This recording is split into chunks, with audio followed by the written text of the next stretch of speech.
Estamos começando mais uma reunião nossa para tratarmos de direito do trabalho, da teoria geral do direito do trabalho. Sejam bem-vindos e vamos começar retomando o finalzinho daquela explicação que eu passei para vocês sobre a hierarquia das fontes do direito do trabalho. E eu quero frisar isso porque daqui a pouco, ainda nessa aula, nós vamos estar falando sobre quebra dessa hierarquia. Então, me aguardem. E o que falta falar para encerrar aquela parte é que vocês notem que ali do Poder Judiciário, das sentenças e dos acordos, que eu não coloquei na pirâmide, mas que vocês sabem que também são decisões do Poder Judiciário, das instâncias superiores, dali para trás, nós temos praticamente a mesma coleção de fontes que existe na hierarquia de qualquer ramo do direito. No direito do trabalho, talvez, como os ramos do direito público, apesar de não pertencer a ele, o direito do trabalho se aproxima bastante, inclusive nessa parte da disciplina imposta pelo Estado, que a gente chama de intervencionismo do Estado na vida privada, ou intervencionismo do Estado, da União, que eu prefiro falar do Estado, que abrange todos os níveis. Por exemplo, quando uma prefeitura estabelece um horário de funcionamento do comércio, estabelece um horário de funcionamento de um banco, estabelece o horário de funcionamento de uma escola, ou abre ou fecha por causa de pandemia, ele está intervindo não é só na vida comunitária, na vida social, na vida da cidade a qual essa prefeitura rege. Ele está interferindo também na vida particular de empregadores e empregados. Ele está intervindo no exercício, ou melhor, na execução do contrato individual de trabalho. E aí nós já vemos duas coisas que nós temos que observar.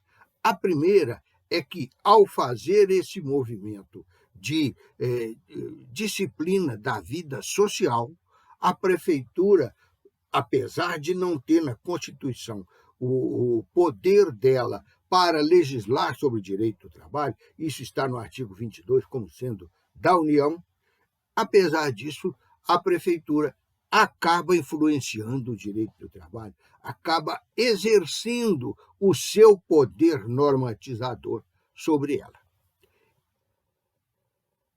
sobre o direito do trabalho, sobre as relações de emprego. E aí vamos ver o segundo aspecto que eu falei que a gente podia estar deduzindo disso, que é o fato de que o direito do trabalho recebe do Estado uma intervenção que os outros campos do direito normalmente não têm. E por que eu falo normalmente não tem? Porque eu estou tratando aqui principalmente dos ramos do direito privado. Esses ramos do direito privado ainda seguem as velhas e clássicas observações do Adam Smith, do John Locke e daquela turma dos iluministas e dos criadores, iluministas na filosofia, e dos criadores da política liberal no campo privado. É importante destacar que liberal não tem nada a ver com livre, não tem nada a ver com liberdade geral da população. Quando eu libero, como essa semana está sendo liberada a atuação das empresas privadas, seguradoras e determinadoras dos planos de saúde, de aposentadoria privada, de previdência privada e tal, ao se diminuir o espectro de atuação e o dinheiro que se gasta, diminuir na Previdência Social, no INSS, o dinheiro que advém dos empregadores. É isto que foi feito com um projeto que essa semana foi aprovado na Câmara e está indo para o Senado. Pois bem, ao se fazer isso, está se dando mais liberdade a quem? Às empresas de seguro, às autoridades que vão poder alocar no outro ponto aquele dinheiro que está tirando do INSS, às empresas que estão deixando de pagar uma parte desse dinheiro, às empresas de previdência privada, de plano de aposentadoria, plano de investimento, plano de seguro, desemprego, de seguro-saúde, etc. e tal. Elas estão sendo mais liberadas porque elas estão vendo mais na lei aquela alternativa do pode ou não pode. A lei passa a ter apenas um efeito supletivo. Se as partes não acordarem sobre isso, fica valendo tal assunto. Ou então, é obrigatório tal e tal ato de benefício para o empregado, salvo se houver contrato individual, contrato entre as partes, no sentido contrário.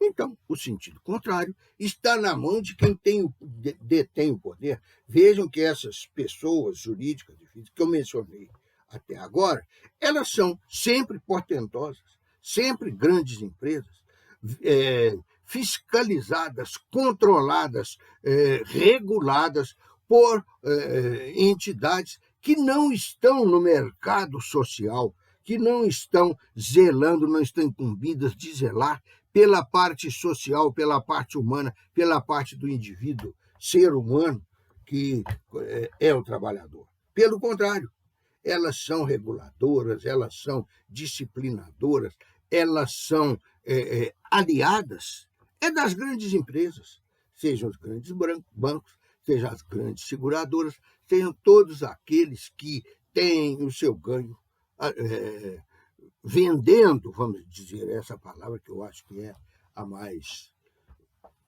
comum, mais corriqueira, vendendo planos de saúde, de aposentadoria, de previdência privada, de investimentos para quando se aposentar, essas coisas todas.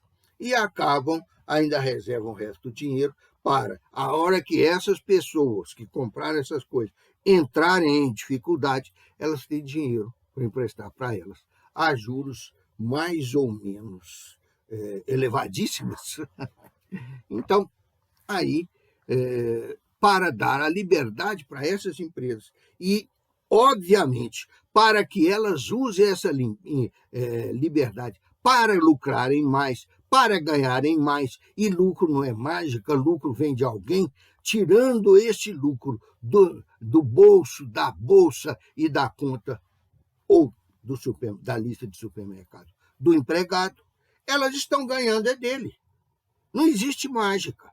Para que esses outros ganhem mais, o empregado tem que ganhar menos, tem que ter menos benefícios, tem que ter benefícios mais contingenciados. E é o que acontece na prática. Aliás, essa palavra contingenciado é muito usada para segurar, para o ato de segurar nos cofres, nos tesouros do governo, ou para transferir dele para outros fins e outros entes, ou o que, de outro modo, cairia na mão do trabalhador, como salário, como previdência, como auxílio saúde, auxílio doença, auxílio gestação, os benefícios que o trabalhador costuma necessitar e obter para a vida na sociedade atual, que é uma vida essencialmente monetarista.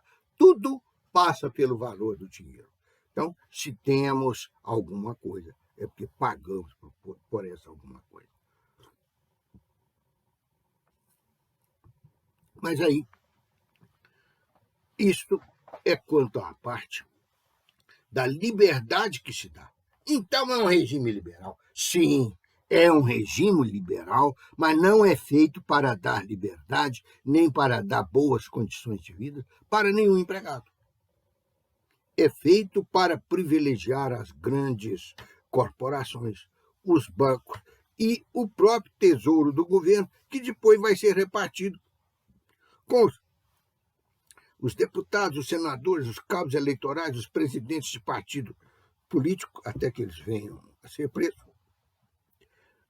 de formas escusas e, pelo menos, ocultas.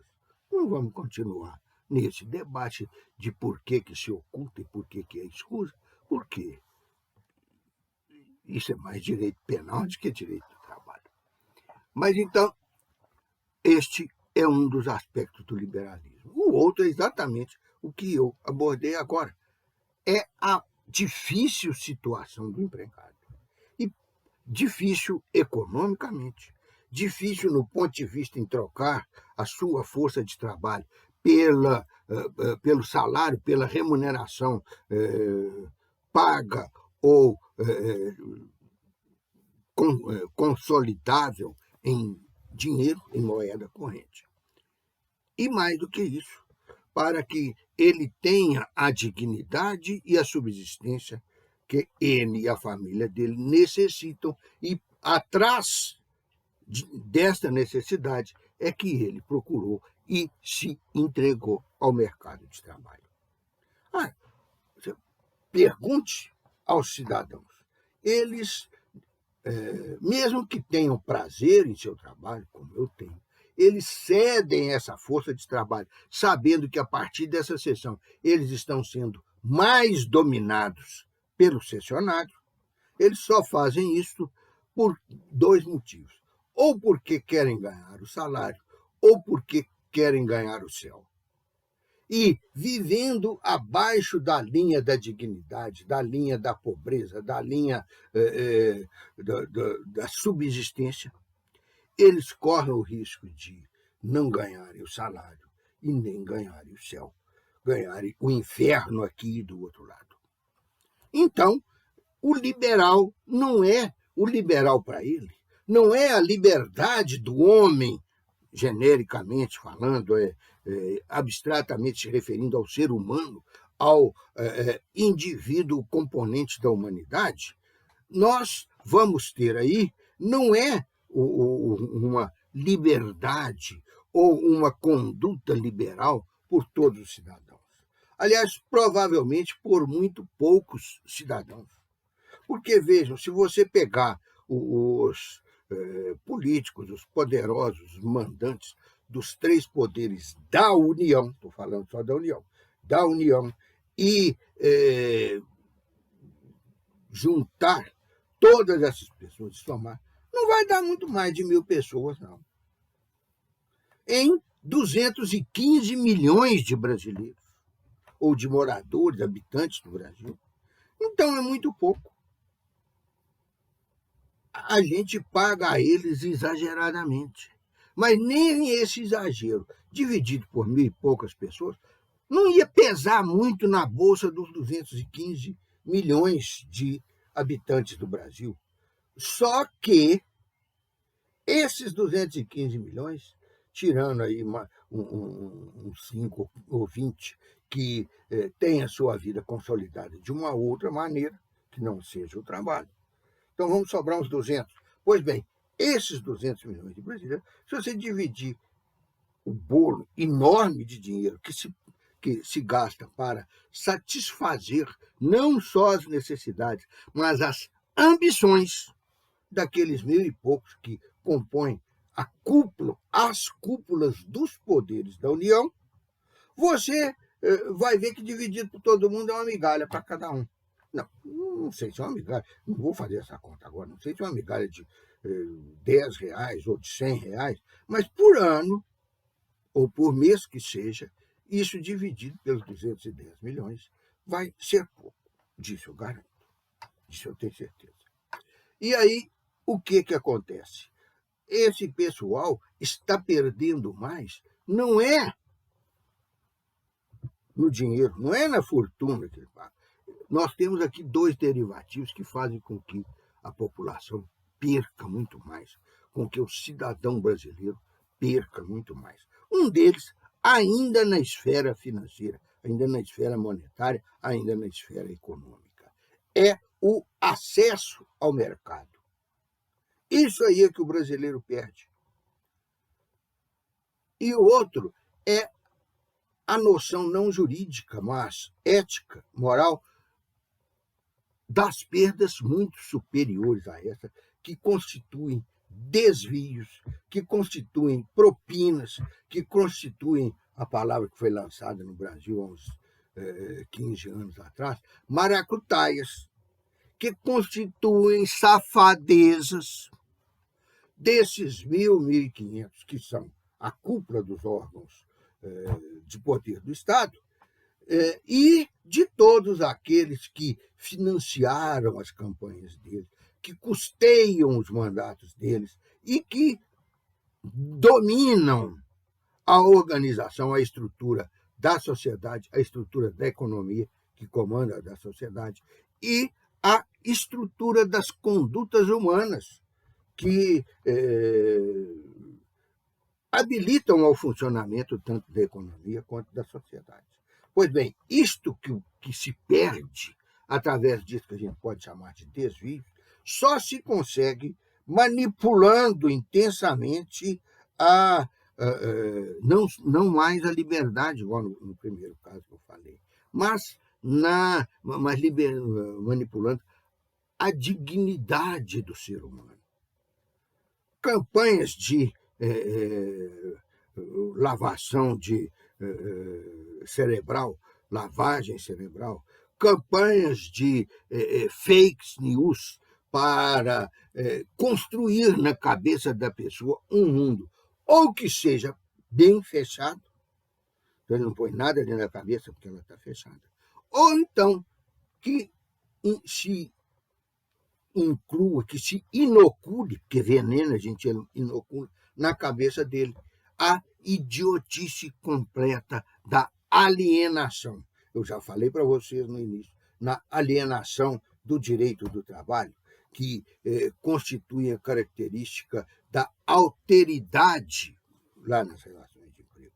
Pois bem, essa alienação lá faz parte do negócio.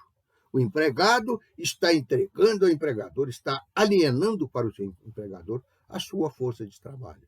Mas isto costuma ir muito além desse aspecto contratual legítimo. Isto costuma chegar nas vias da desinformação, da manipulação do ser humano, igual eu falei, da própria lavagem cerebral.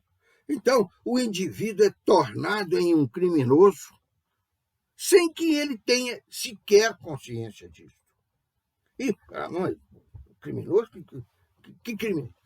O crime de não conseguir produzir, não conseguir educar a sua família, não conseguir dar o apoio parental e correr o risco de ser até condenado pela alienação parental ou outra forma de alienação.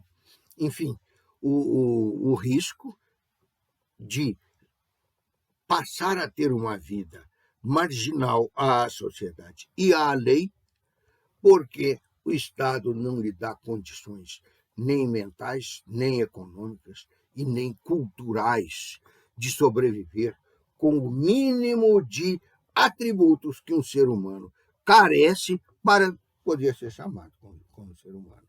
Esta alienação, a alienação da nossa própria humanidade, da nossa dignidade de seres humanos.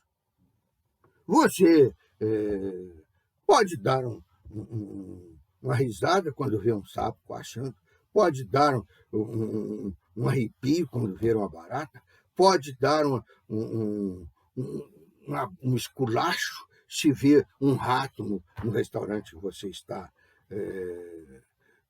se alimentando, mas, obviamente, você não vai dar nenhuma dessas coisas se o que você vê ali perto de você for um leão.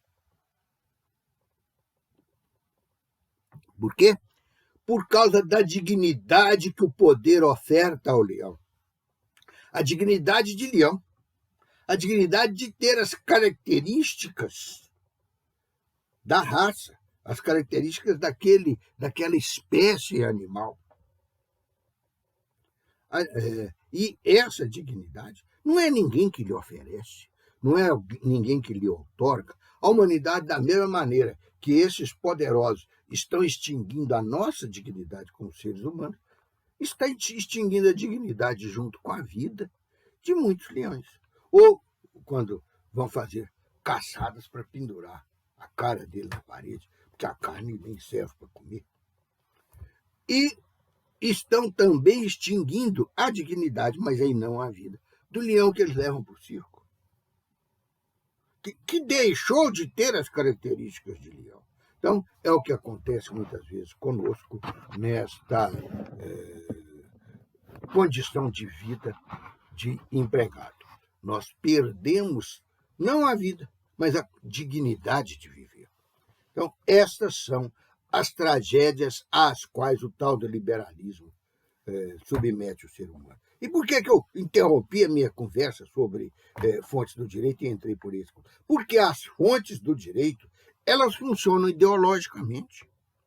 Elas funcionam para realizar um projeto de estruturação da sociedade, que é o de quem faz as leis, é o de quem aplica as leis, é o de quem tem o poder policial, o poder de reagir e constranger os membros da sociedade para agirem dentro daquele modelo proposto pelas leis.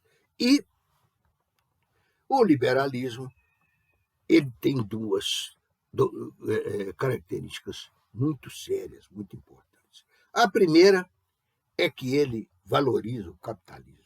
Ele é o sistema político e econômico, político porque vem do Estado, e econômico porque ele influencia indiretamente a vida econômica. Então, ele é o sistema que valoriza a propriedade como centro da nossa vida econômica. John Locke falou nisso, Adam Smith falou nisso, o Ludwig von Mises fala nisso, o Milton Friedman fala nisso. É dizer que o homem não vale nada, que ele leva para a sociedade, ele leva para o banco. O banco quer lá saber se ele é pós-graduado, se ele tem graduação em Cambridge ou em Coimbra, lá em Portugal, se ele tem pais famosos, se ele é herói de guerra ou qualquer outra coisa assim. No filme The Godfather, o Poderoso Chefão, o filho do chamado Poderoso Chefão, sucessor dele no comando daquela organização criminosa, a que eles chamam máfia, ele era um herói de guerra. No entanto, como herói de guerra, ele vestia sua fardinha, ficava bonitinho e estamos conversando.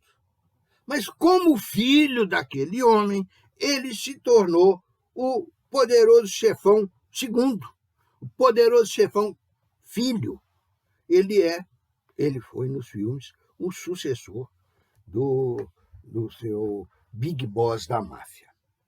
Pai Big Boss da máfia. É isto que acontece.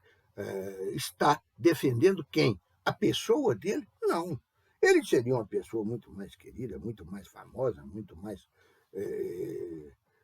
se ele continuasse como herói de guerra.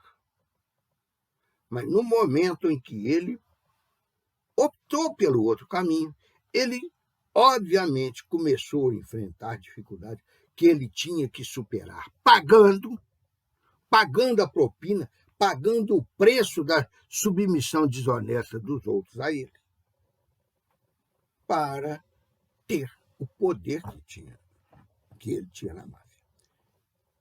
A vida da gente também é assim.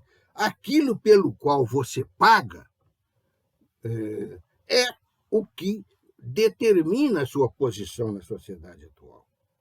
Se você for para uma instituição de ensino, igual ao FMG, eles vão te pedir o seu currículo vitae do Lattes, coisas assim. E vão analisar ali seus pós-graduação, suas viagens pelo estrangeiro, seus livros publicados, suas contribuições científicas, culturais, artísticas e etc. Agora, se você for a um banco pedir um empréstimo, propor um negócio, você vai ter que apresentar, não é o currículo, é o cadastro, é a declaração do imposto de renda, é o balanço da empresa, é o extrato das contas bancárias. Você vai ter que provar para o banco, não é o que você é o que você faz, é o que você age, é o que você principalmente tem. É a sociedade do ter. Só consegue mais quem já tem. E isso condena mais ainda o empregado à pobreza. E é defeito dos empresários. Obviamente, nós temos alguns empresários que são saudosistas da ditadura, querem tratar tudo a ferro e fogo, porque eles é que importam, eles é que são importantes. Mas tem outros que não, que são modernos, que eles compram e sobram os honestos que sofrem junto com a gente. Mas então, aí até o caráter, até a consciência, até a alma humana passam a ser objeto de comércio. Por quê? Porque o comércio é a troca de propriedades. O que eu tenho, eu passo por outro mediante um estipêndio, mediante um pagamento, mediante uma remuneração. O que o outro tem, ele pode passar para mim se eu tiver o dinheiro suficiente para pagar o preço. Então, essa fatura costuma ser muito mais cara para o empregado do que para o magnata, que mora numa praia chique de frente para o mar, bebendo seu uísque. O outro, no máximo, bebe umas cachaças. E às vezes nem é das boas. Mas aqui, então, nós estamos vendo a que leva um regime, uma estrutura econômica, um sistema econômico que se baseia, se embasa, se funda na propriedade. Ele deixa de ser benéfico aos seres humanos. Eles passam a ser benéficos à propriedade. Como a propriedade não costuma comer, nem beber, nem outros dispêndios, isso vai para os donos dela. Quer dizer, ilegitimamente, por já ter alguma coisa, eles têm acesso ao demais que poderão vir a ter. Enquanto isso, o trabalhador não. O trabalhador ganha hoje o almoço mal e porco que ele comeu ontem.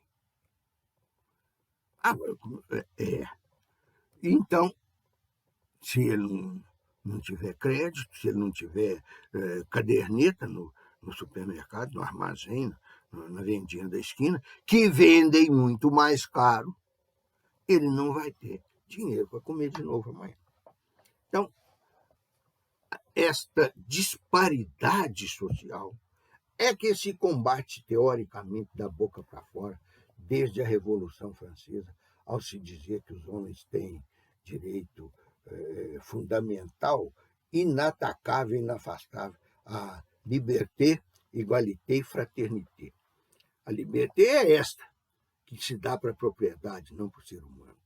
A égalité existe dentro, hermeticamente fechada, dentro da casta dominante, e a outra, bem mais abaixo, aberta para todos os dissabores da classe operária. Então, este aqui é o famoso liberalismo. Não tem nada a ver com liberdade e nem com o próprio nome, tem a ver com propriedade.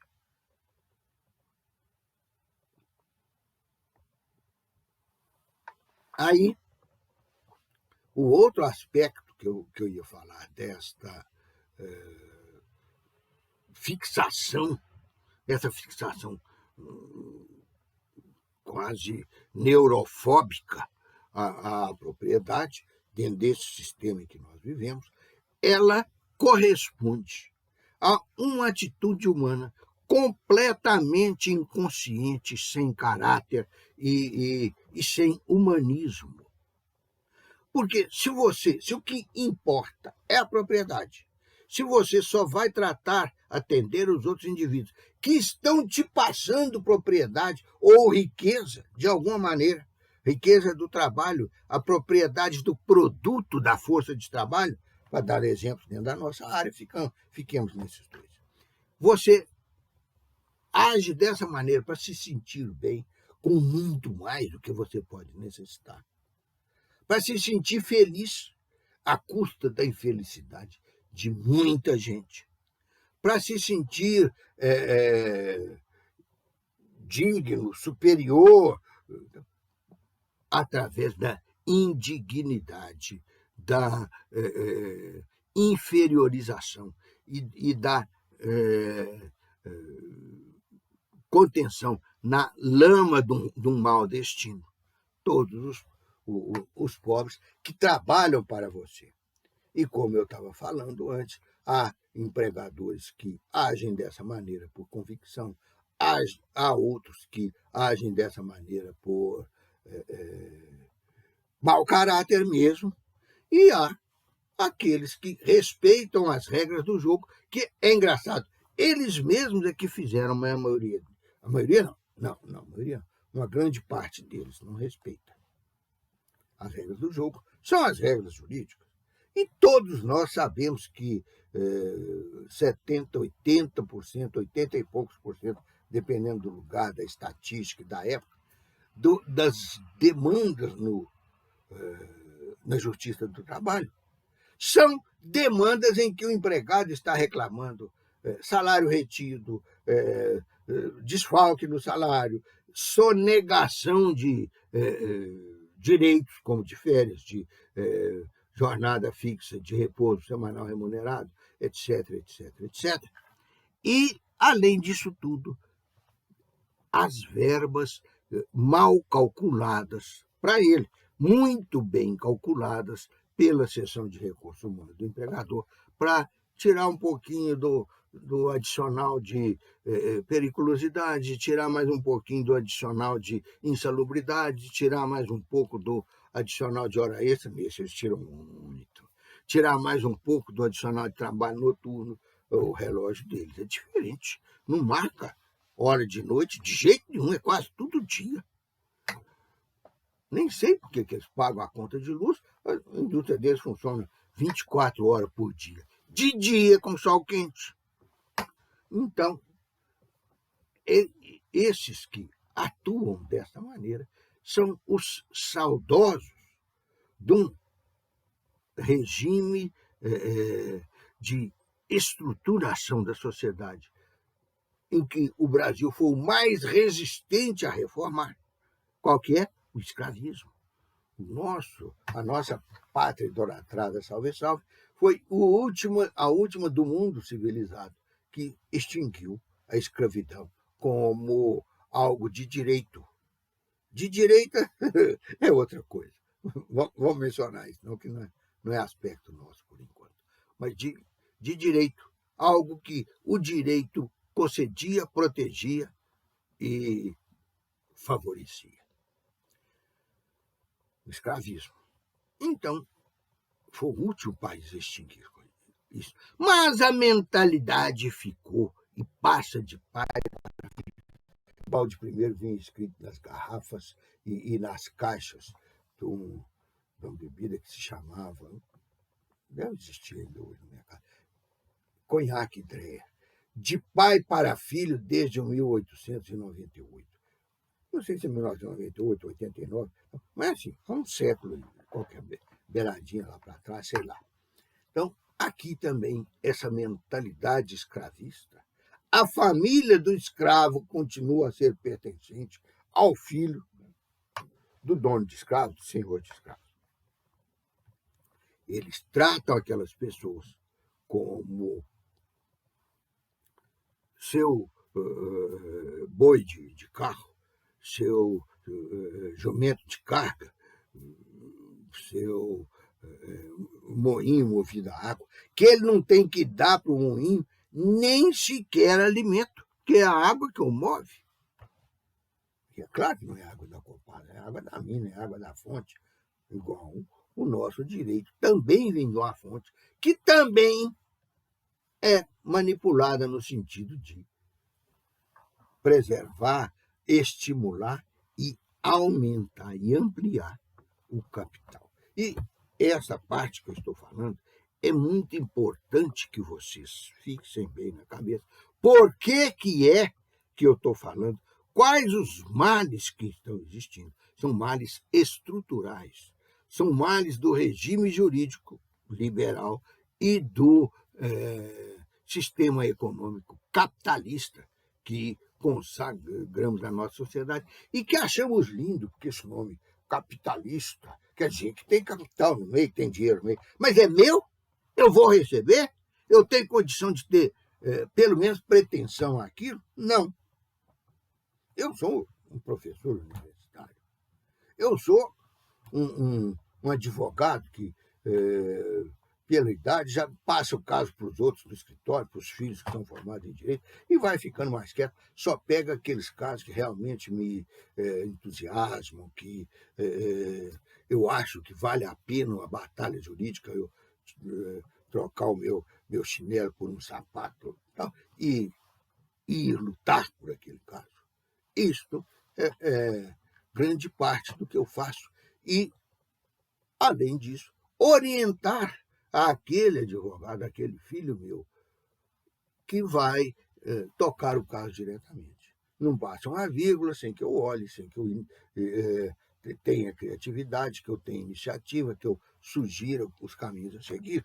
Mas eu já não quero mais ficar digitando textos e textos o dia inteiro, como se eu fosse um mero secretário de advogado, né? Claro. Pois é. Então, este caso, exatamente por chegar nesse final, me torna independente das outras pessoas e faz com que eu não sirva de exemplo para o nosso mercado de trabalho na atualidade. Mas voltando ao assunto lá da pirâmide que nós estamos fechando, vocês podem ver que naquela pirâmide existem fontes de muitos níveis diferentes e eu estava me situando para vocês no meio das fontes judiciárias. E comentei que algumas se encaixam no modelo clássico, tem nas diversas outras disciplinas jurídicas, nas diversas outras ciências do direito. E aí vem um detalhe. E por que você está falando isso? Dentro do direito do trabalho não tem? Não. Não é que não tenha. Tem sim. Mas no direito do trabalho, aquelas fontes do meio para cima da pirâmide, ou do centro para a base mais larga que eu mandei pôr para cima, nós vamos ver que segue o sistema tradicional, mas que no caso do direito do trabalho vai abrindo portas, autorizações, oportunidades, competências para que as autoridades de menor âmbito, que ficam dali do meio para baixo, possam editar normas vigentes, valentes, válidas, como as de cima. Eu expliquei para vocês que o que é interessante na teoria de Hans Kelsen é que, quando ele supõe uma fonte, ele supõe duas coisas: que acima dela veio uma autoridade suficiente para elaborar aquela fonte, quer dizer, com poder para elaborar aquela fonte, poder este aurido, recebido das que estão ainda mais poderosas, mais bem classificadas na esfera do poder das fontes do direito. E que, em segundo lugar, ao elaborar uma norma, automaticamente ele está dando para o nível a ele subordinado de legisladores, de administradores, de qualquer coisa que detenha um poder dentro do direito, para que essas pessoas possam editar outra fonte do direito, jogar no mercado outra fonte com outra norma, e assim até chegar, cristalizar no indivíduo com os atos unilaterais. Pois bem, o que existe de novidade nessa parte menos poderosa da pirâmide, que no caso da pirâmide invertida é a que está para cima, e que pode ir abrindo assim. Nos outros ramos tem pouco, porque os outros ramos respeitam ideia do liberalismo e do capitalismo, o indivíduo. Não respeita o indivíduo como pessoa livre. O liberalismo não respeita o indivíduo como pessoa livre. O respeita como detentor de patrimônio. Tanto que protege o patrimônio dele. A maior dificuldade na evolução do direito do século passado foi a tal da responsabilidade moral, foi o tal da indenização por dano moral, foi o conceito do próprio dano moral, que até hoje, em um ou outro setor, há resistência a ele. E agora está havendo no direito do trabalho uma resistência esdrúxula e perversa, que eles estão focando os pontos da legislação trabalhista que abrem a possibilidade para a indenização do dano moral, para uma liquidação, um cálculo justo do custo do dano moral, para substituir por um valorzinho pré-fixado, como se fosse um salário mínimo. O sujeito, o empregador, assediou a mulher no banheiro, o empregador botou o cara para trabalhar 15 horas, o empregador cantou a mulher do empregado, o empregador tirou o empregado da função dele e pôs noutra para dificultar, para humilhá-lo, tirou, por exemplo, de fabricar taças de cristal e mandou lavar banheiro. Nenhuma das duas funções é indignificante nem humilhante, mas a troca de uma pela outra é. Então, isso tudo faz parte de quê? Está protegendo o quê? Está protegendo a propriedade, ou o valor que vai crescer aquela propriedade. Não está protegendo o indivíduo. Então, o direito capitalista, o direito liberal, ele não protege o indivíduo? Sim e não. Sim, por quê? Ele não protege. Porque 80% da sociedade não tem nem a proteção completa e integral do direito, nem o direito lhe visa proteger alguma coisa. E, em terceiro lugar, eles não têm poder para mudar essa situação. A casquinha que está lá na pontinha da pirâmide, que está lá maquinando o seu bem-estar e o bem-estar do cofre lotado que ele deixa lá nas Bahamas, em outros paraísos fiscais, esse sim está sendo protegido pelo direito. Mas não como pessoa que tem direito, como instituição. Não é o indivíduo, é o empresário. É outra categoria que mora dentro da mesma pessoa. São os nossos fantasmas, que a gente só estuda na psicologia, na psicoterapia e na psicanálise, mas devíamos estudar também na economia, os fantasmas que nos habitam. Isso teria muito a ver com uma melhoria, nem que pequena fosse, da nossa sociedade. Mas então, eles, como indivíduos, não são protegidos, eles são protegidos como instituições. E, ao serem protegidos como instituições, eles têm, ao mesmo tempo, o estímulo, eles compram com a sua fortuna. Que basta existir para valer, não preciso pagar. Eles compram dessa maneira, com a cooptação social, eles compram a eles mesmos como indivíduo. Então, o indivíduo aqui tem uma liberdade comercializada. E este comércio só fazem, obviamente, quem tem dinheiro para pagar, para bancar esse esforço que ele está fazendo. Consequentemente, ela não está disponível para 70% da pirâmide, não a de Kelsen, mas da pirâmide social nossa. E, continuando nessa linha de raciocínio, então nós temos aqui um individualismo valorizado na Bolsa.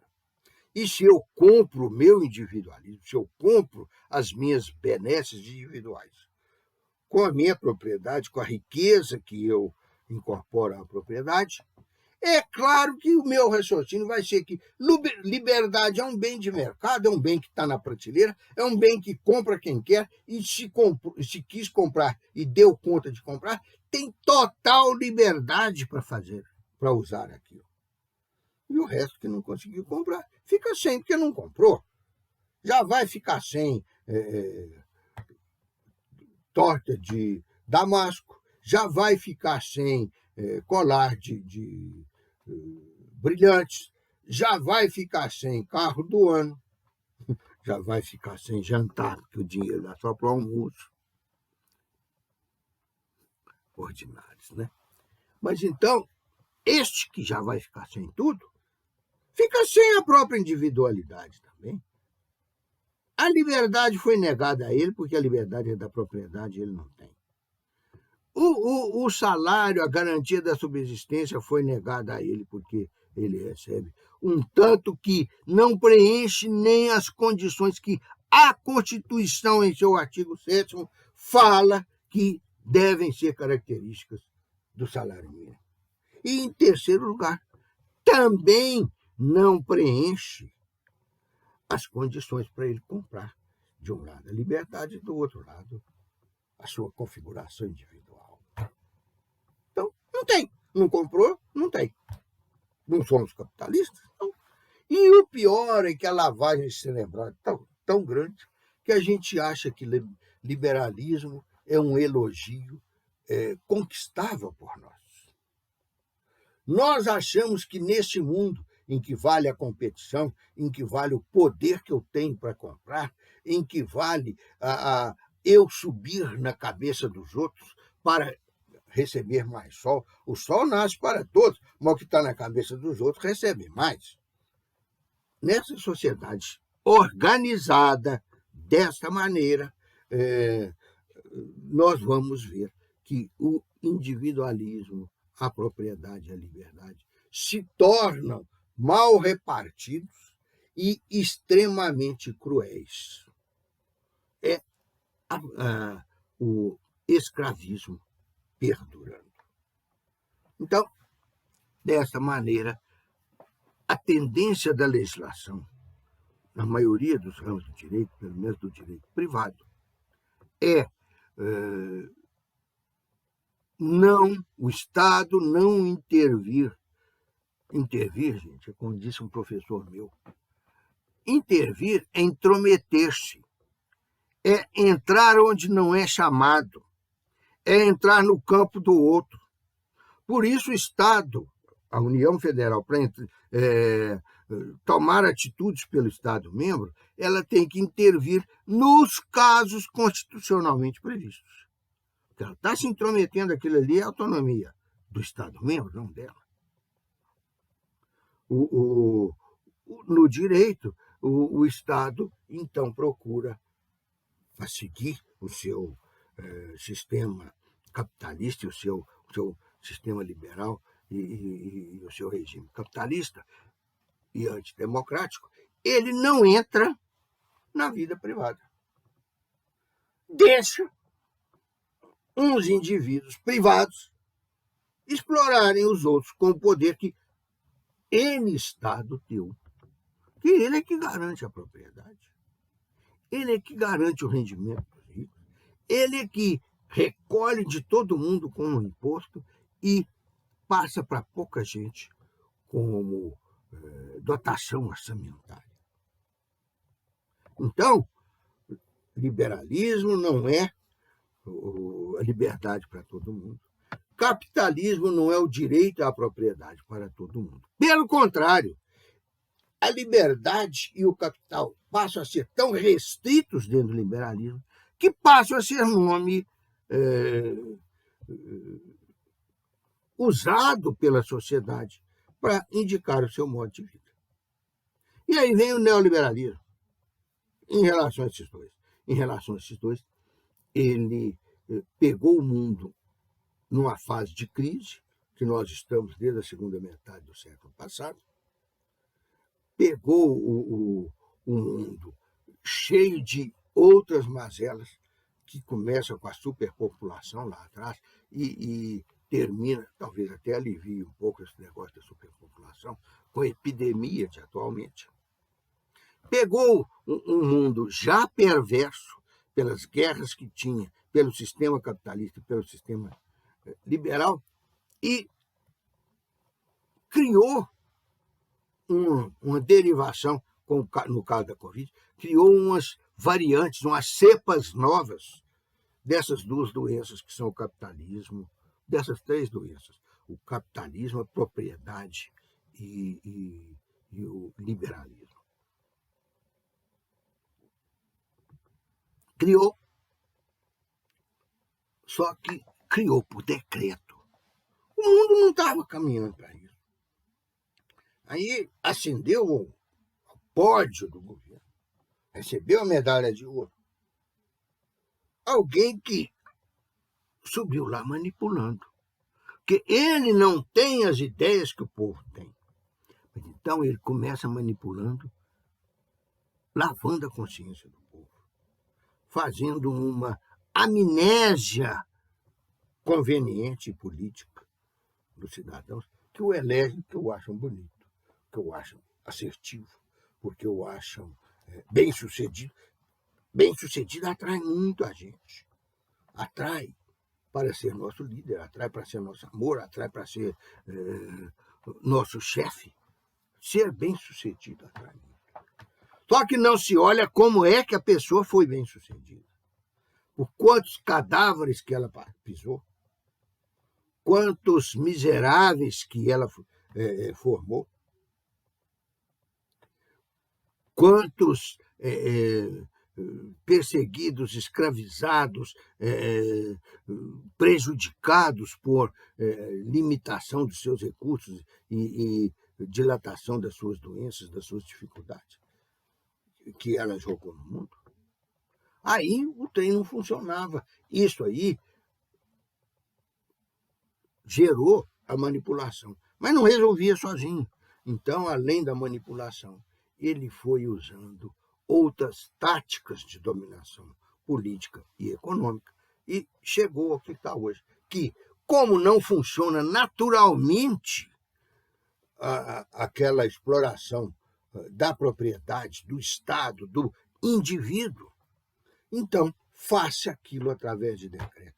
Vejam as modificações que estão surgindo nos últimos 4 anos, 5, na legislação trabalhista.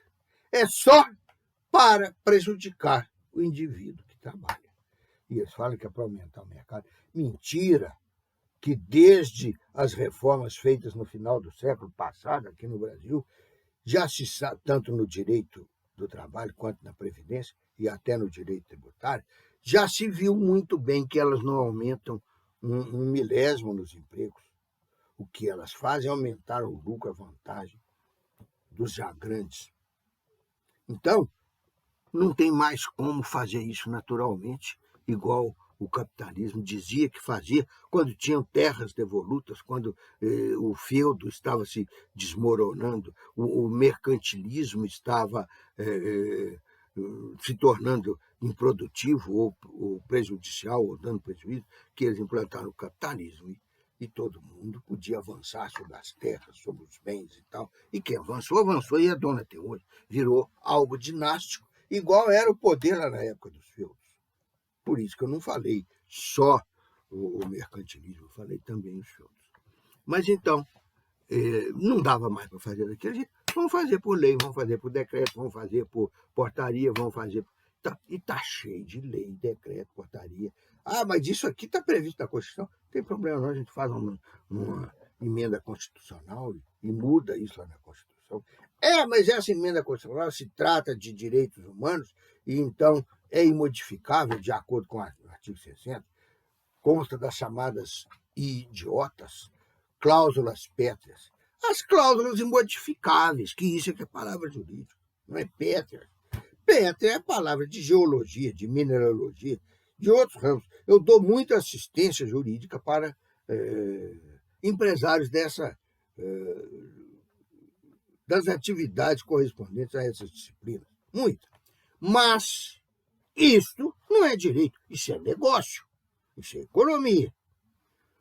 O direito, então, faz um monte de portaria sobre isso, faz um monte de leis.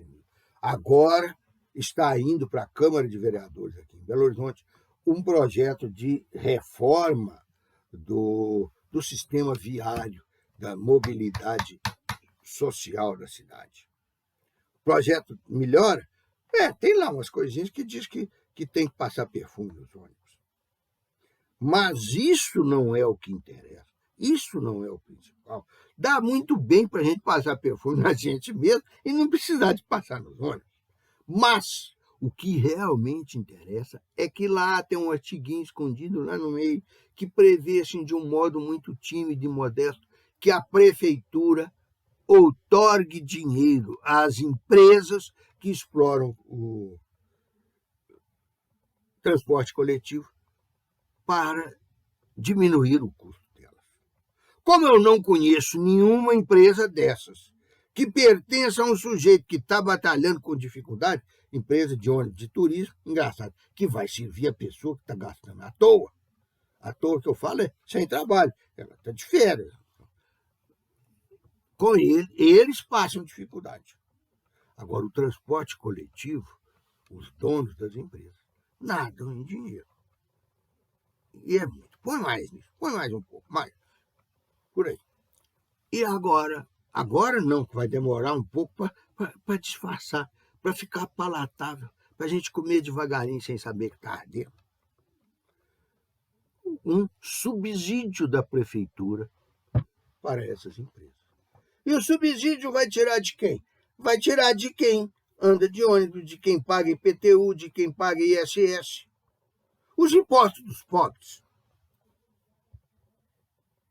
Então, o sujeito não vai pagar ali na hora, não vai mandar o dinheiro antes para ficar programado no cartãozinho, mas vai pagar através de imposto, através de contribuição social, através de outras formas da prefeitura meter a mão em seu dinheiro.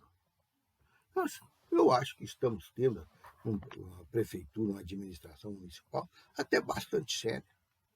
Deve estar havendo menos desonestidade, menos falcatruas, estão aparecendo mais obras, as escolas municipais passaram a ser as melhores que existem por aqui, melhores que as estaduais, melhores que as privadas, etc. E tal. Mas que o prefeito, que sempre foi um empresário, ele continua sendo colega desses empresários. E eu não estou falando aqui que ele vai ou que deixa de ir fazer benefícios escusos. Mas a pessoa que bebe uísque com os endinheirados, primeiro, deve ser endinheirado. Segundo, tanto que tem dinheiro para o uísque junto com os outros. Segundo, é amiga desses outros que bebem com ela. Então, a mentalidade só pode ser a mentalidade capitalista, individualista, liberal, aqueles trem que eu já falei que são caminhos para jogar dinheiro no bolso e na bolsa dos ricos. E, fechando essa parte agora, vamos ver mais um detalhezinho. Essas normas, do meio para frente, lá da nossa pirâmide, vão aparecer com 2 títulos. E aí vem com a parte anterior. Ou individual, ou social, ou coletivo. Então, aí nós vamos ter algumas coisas que nos outros ramos da justiça já não tem. Igual o dissídio coletivo, igual a sentença normativa. Sentença normativa e dissídio coletivo vocês vão estudar no direito processual do trabalho. estão agora sendo reduzidos e combatidos pelas reformas do direito do trabalho, que eu chamo de deformas do direito do trabalho. Porque estão tirando o coletivo, onde o trabalhador tem força, porque está junto com todos os colegas, e passando todas as negociações para o individual, entre o empregado e o empregador. Quem é que ganha? Quem é que ganha?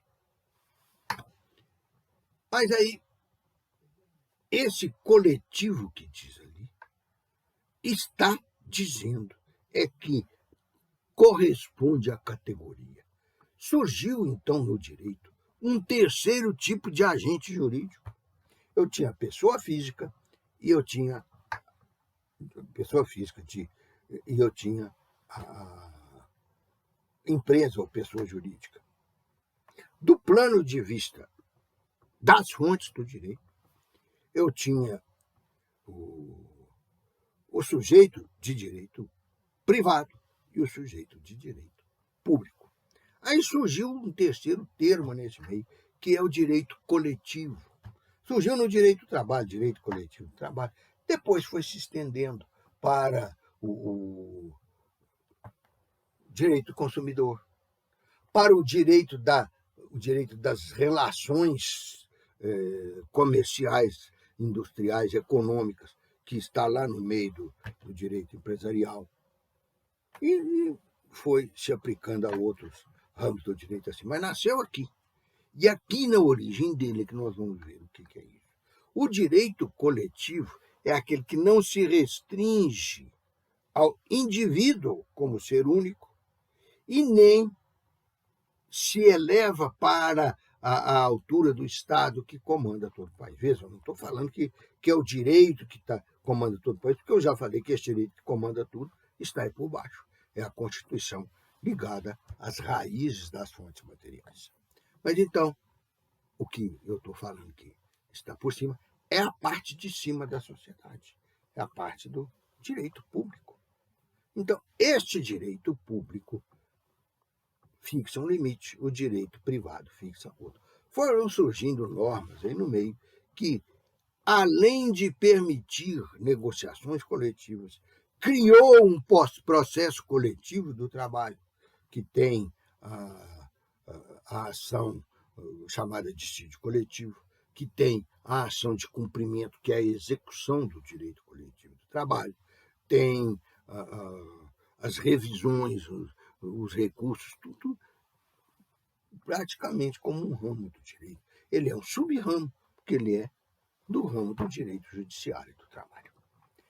E, então, este ramo coletivo, que transcende o indivíduo, mas não chega à transcendência do Estado, ele se caracteriza por dois motivos. Pelo aspecto processual, que vocês vão ver com mais detalhe lá no direito processual do trabalho, mas também pelo aspecto dos seus sujeitos.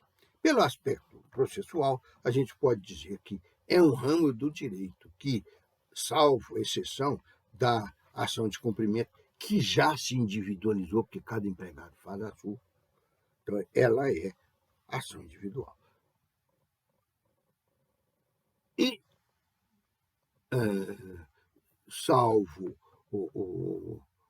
os acordos feitos individualmente, o resto tudo é coletivo. Então, ele abrange o interesse individual do empregado, mas é porque ele abrange de vários. São interesses ou difusos ou coletivos, propriamente dito, quer dizer, que se expandem iguaizinhos para todos os membros da sociedade. Ou, então, tem um mecanismo coletivo que vem, de um lado, da ideologia, do outro lado, do interesse de classe, que tem muito a ver com ideologia. Então, esses dois fazem com que há um desejar, há um interesse na sociedade que não pode ser contido no plano exclusivamente individual.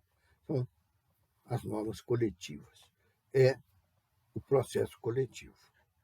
E aí, quanto aos sujeitos, os sujeitos desses processos coletivos ou os assinantes dos acordos entre eles, um lado e outro, não são indivíduos, são representantes ex lege de classes ou de categorias.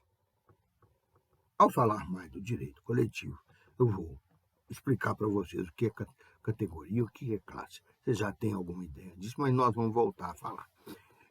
Agora, o importante é dizer que, no direito do trabalho, as pessoas se organizam por similaridade de interesses e de atividades. E, de acordo com isso, elas formam grupos, mesmo que inconscientes, de interesses comuns ou interesses coletivos. Esses compõem ou são disciplinados e julgados pelo direito do trabalho e pelo processo judiciário trabalhista. Então, quando o tema, o objeto, os interesses presentes na atuação jurídica são desse nível, nós temos processos coletivos, nós temos instrumentos coletivos, fontes coletivas, igual está lá no estudo que nós já fizemos, de direito do trabalho. Fontes coletivas, uma sentença normativa, uma súmula de sentença normativa, um acordo coletivo, uma convenção coletiva. A fonte judiciária que eu falei aí foi a sentença normativa, que é igual o liberalismo e o capitalismo, que tem um nome invertido. Lá, por ideologia e interesse dos ricos. Aqui, para tentar fugir da mentalidade antiquada do direito que continuou a existir e que hoje recrudesceu, de só olhar o ponto de vista individual. Pois bem, olhando esse ponto de vista individual, eles repeliam normas coletivas, repeliam processos coletivos, mas o direito do trabalho, igual vocês responderam naquele estudo de texto da Terra Sem Lei, se não me engano é isso o nome. O AV3. O avião. O AV3 é outra coisa. Mas então, essa tendência conseguiu se cristalizar, conseguiu se impor à custa de um trabalho ferrenho e, às vezes, luta dos trabalhadores, de entidades e instituições, como a igreja, como partidos trabalhistas, socialistas, sociais e assim por diante. Instituições de estudo e proteção do trabalhador, igual na nossa faculdade mesmo, tem várias.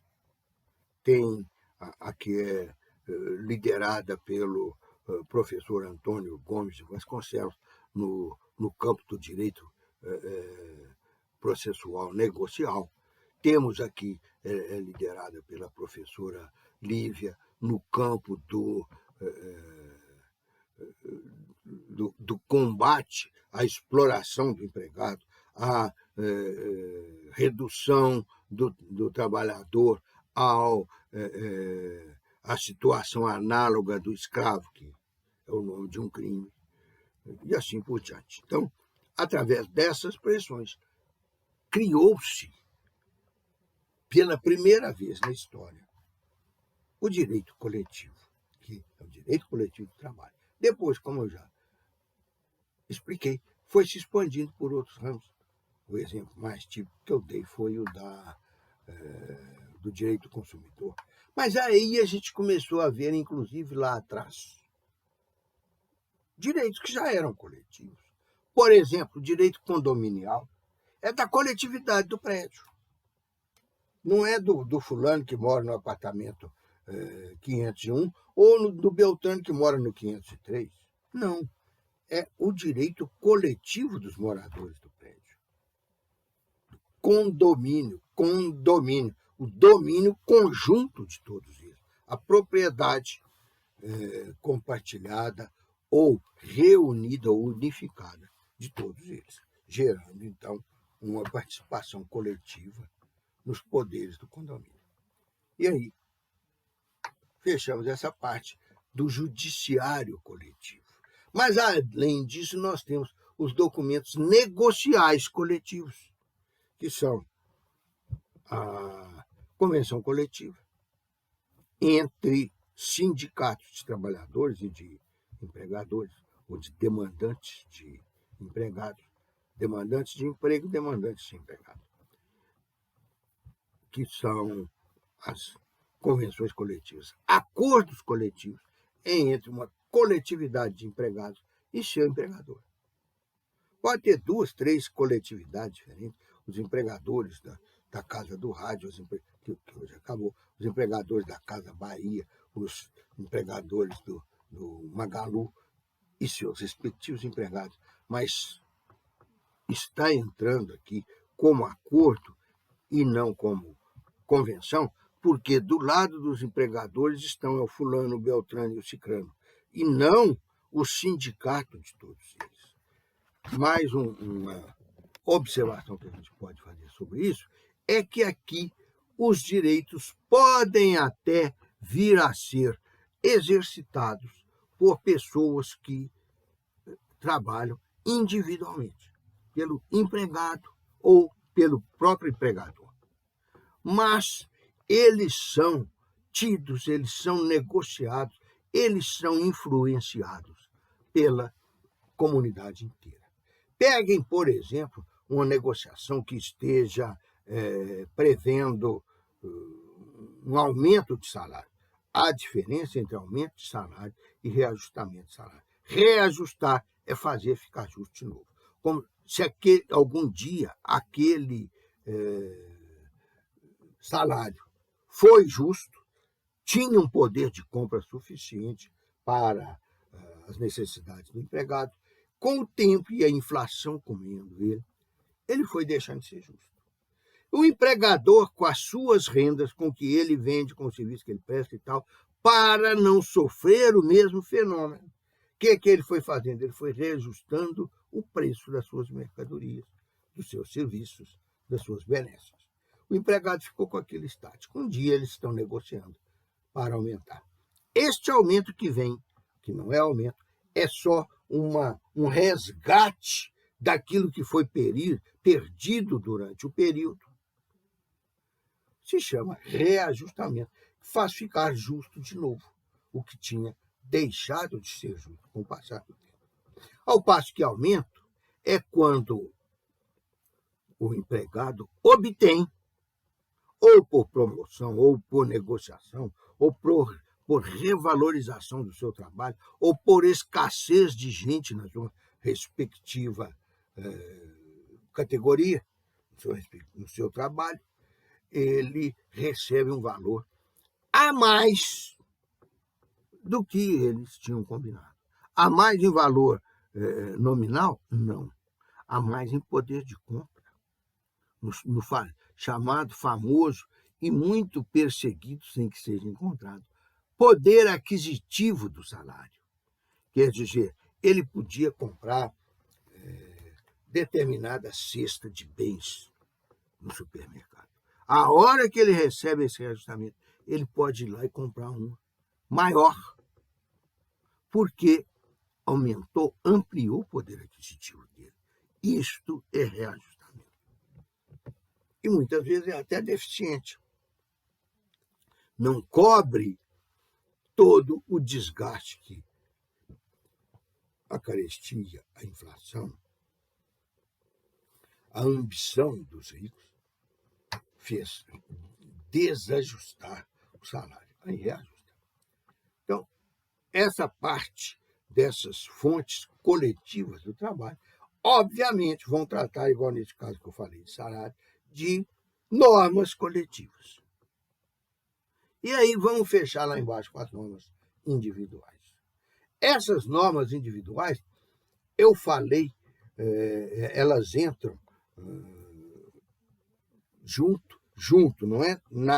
Entram junto com as características do direito do trabalho, com aquelas últimas, que são as características polêmicas. Aqui eu tenho também fontes polêmicas do direito do trabalho. O que ainda heterógeno, ou heterônomo, como as decisões do judiciário, muitas vezes também as convenções e os acordos coletivos ainda são chamados de fontes do direito do trabalho. Mas no plano individual, nós temos o contrato individual de trabalho, a cessação, o ato de rompimento do contrato individual de trabalho. Nós temos esses aumentos de salário, de coisa e tal, temos as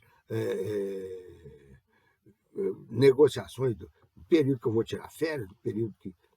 Isso tudo é negociado individualmente e vai influenciar a conduta das partes na relação entre ambas.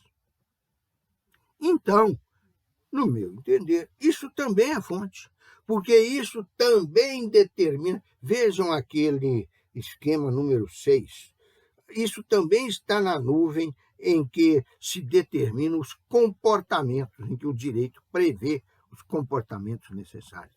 Aí, aquilo ali despenca sobre a situação real, situação concreta, e muda-se essa relação que fica obrigada a obedecer aquela norma que está na fonte lá do alto. Então, no contrato de trabalho e nesses outros atos da vida jurídico-trabalhista, nós temos muito disso, em que deliberações individuais ou que não sejam isoladas, que não sejam monocráticas, mas que sejam tomadas em negociações de indivíduos, né, do empregado com o empregador, e esses exemplos que eu dei agora. Isso aí vai fazer com que nós tenhamos negociações que geram normas, que geram, ou melhor, fontes, geram normas que vão ser comboiadas por fontes, né? Então, esses aspectos serão de normas individuais, duais de empregador e empregado, ou só de um deles. Por exemplo, quando o empregado pede demissão, ele não pede concordância do empregador. Ele está se demitindo por uma decisão unilateral. Isso influenciou tanto a relação de emprego que acabou com ela. Vocês peguem lá no Código Civil, tem um artigo, me desculpem se não souber o número, mas eu não sou não sou afim e não sou afoito para ficar decorando números de artigos e coisas semelhantes. Alguns da CLT e da Constituição eu sei porque eu mexo com eles todo dia. Como também sei outra coisa que eu mexo todo dia, dando consultoria, assessoria para as mesmas empresas, é do direito tributário, mas do direito civil, do direito empresarial é mais difícil. Se bem que com o direito empresarial, junto com esses outros dois, que são os que interessam a empresa, eu mexo muito, eu lido muito. Mas não é para ficar lembrando artigo. Quem gosta muito é o pessoal do direito penal, para impressionar os jurados quando vai fazer júri, ou impressionar o juiz quando vai fazer uma peroração, uma defesa oral perante o juiz individual. Mas então, continuando aquela parte que vem a norma e carreia para a minha realidade determinado preceito. Vem a norma, não, desculpe, vem a fonte. Porque a norma é esse determinado preceito. Então, vinda a norma, caracterizada como parte, como exigência, como imposição ao meu interesse, eu só posso realizar esse interesse se aquele meu comportamento for bater com ele. Mas aí tem autores, o professor Godin, por exemplo, é dessa corrente. E não é desvalorização ser dessa corrente, como não é desvalorização ser da minha, porque entre os mais altos, os maiores trabalhistas do Brasil. Existem um que esposam outra corrente, existem outros que esposam outra corrente. A minha, a da professora Alice, do professor Messias Pereira Donato, é a de que contrato individual, aliás, professor Messias, não estou lembrado agora qual que é a dele, não. Mas o Orlando Gomes também acha que o contrato individual de trabalho é fonte do direito do trabalho. Por que é fonte? Porque comboia normas disciplinadoras da relação de emprego. Então, o contrato em si é um acordo, é uma combinação que disciplina a maneira de agir das duas partes, para realizar reciprocamente os seus interesses. Eu vou repetir devagar, para vocês terem duas referências a isso aqui na mesma aula, o dia que achar uma outra tapete para reforçar, ou então que vocês anotem aí, se é que vocês fazem alguma anotação.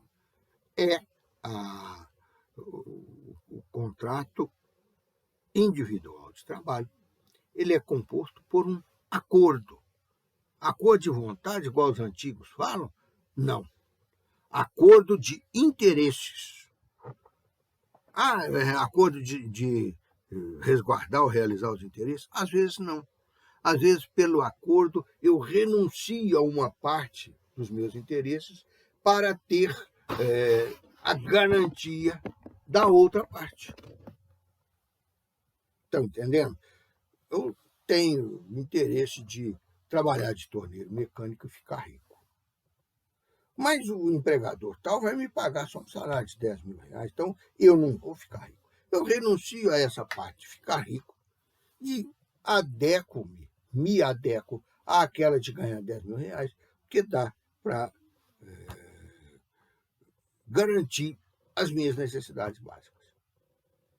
Ou então, ao contrário, eu tenho interesse de trabalhar só de manhã, mas o empregador exige uma jornada de 8 horas e mais 2 horas extras. Então, eu aceito, ou eu não tenho emprego. Então, eu renuncio àquele interesse de trabalhar só de manhã, assumo essa jornada toda e no final do mês ainda fico um pouquinho mais satisfeito, porque estou recebendo 2 horas a mais com o valor majorado pelo adicional de horas extras. Então, este aí é que é o objeto da disciplina, é o interesse que eu tenho ao celebrar aquele contrato de trabalho. E eu celebrei com a minha cabeça, com a minha consciência, com as maneiras que eu coloco à minha própria disposição para realizar meus interesses. E, desta maneira, eu tenho condição de encetar a relação de emprego, de celebrar o meu contrato de trabalho. O empregador faz a mesma coisa, lá se ajusta e tal, vem, entra e celebra comigo o contrato de trabalho. Então, eu tenho um contrato preenchido por normas que vão condicionar a nossa vida. Por isso, os pedaços do contrato em que se determina cada assunto que foi negociado se chamam condições. Condição, então, é uma parte imaterial, porque é uma combinação que compõe o corpo do contrato individual de trabalho. Aí, para ter garantia, eu pego e gravo esse contrato. Aquela gravação que está ali na fita cassete, que está ali em qualquer instrumento de gravação. Fita cassete eu falei porque foi o mais antigo, foi quando começou a existir esses contratos gravados. Mas hoje nós temos, por isso que eu falei qualquer instrumento, hoje nós temos muitos que podem ser usados para isso. Pois bem, então, gravei. Ali eu tenho o instrumento do meu contrato. Por que é um instrumento? Porque a hora que eu quero ver o contrato, eu olho o instrumento. O instrumento é uma formalização, é uma concretização, é uma tradução em meio que eu possa receber através dos meus sentidos corporais.